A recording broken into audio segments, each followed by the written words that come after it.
This report is sponsored by New Malhotra Jewelers, shop number 1, Chauhata Bazaar, Mandi, giving you a new style.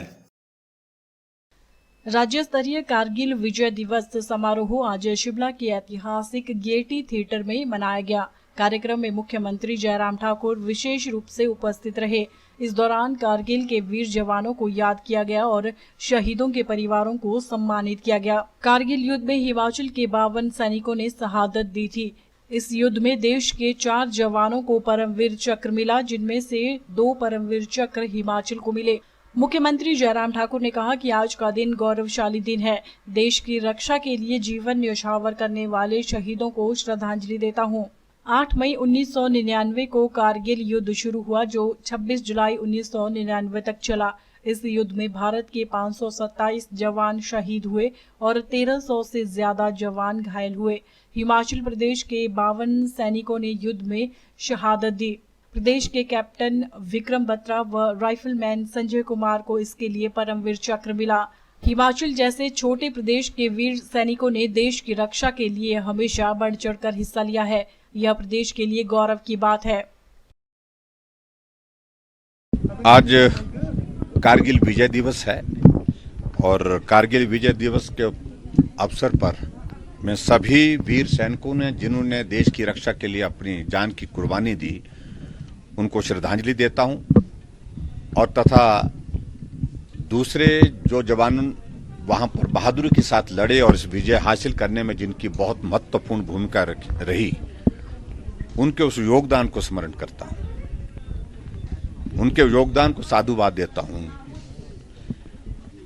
Himachal छोटा प्रदेश, लेकिन उसके बावजूद भी हिमाचल के भी 52 सैनिकों ने अपनी जान की कुर्बानी दे करके देश की रक्षा के लिए एक बहुत बड़ा उदाहरण दिया है।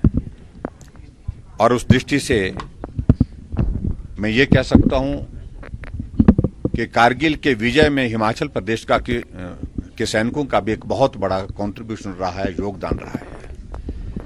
आदरणीय अटल बिहारी वाजपेयी जी ने उस वक्त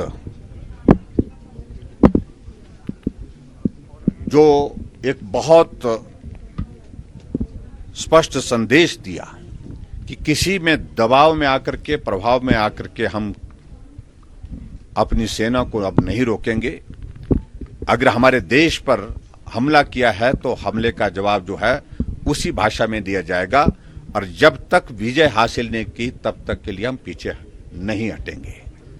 अमेरिका ने प्रयास किया, लेकिन उसके बावजूद अटल जी ने 2 टूक शब्दों में स्पष्ट किया कि कोई वार्ता करने की इस वक्त संभावना नहीं है, गुंजाइश नहीं है, जब तक हम विजय हासिल नहीं कर लेते। और दूसरी बात, मैं इस बात को भी जरूर कहना चाहूंगा, भारत के इतिहास में पहली बार इस प्रकार से एक प्रयास हुआ कि जो भी सैनिक जहां भी शहीद होगा उसका पार्थिव शव जो है उसके गांव में उस परिवारजनों को सौंपा जाएगा। अंतिम संस्कार गांव में किया जाएगा, उसके घर में किया जाएगा, घर में ले जाकर के किया जाएगा। और उस दौरान हमने देखा कि एक सैनिक जो भी शहीद हुआ उनका पार्थिव शरीर जो है वो जहां भी उनके निवास था, गांव था, वहां पर पहुंचा और वहां हजारों की संख्या में लोग इकट्ठा होकर के उनको श्रद्धांजलि देने के लिए भी पहुंचे। फेसबुक पर पोल स्टार हिमाचल का पेज लाइक करें और यूट्यूब पर हमारा चैनल सब्सक्राइब करना ना भूलें।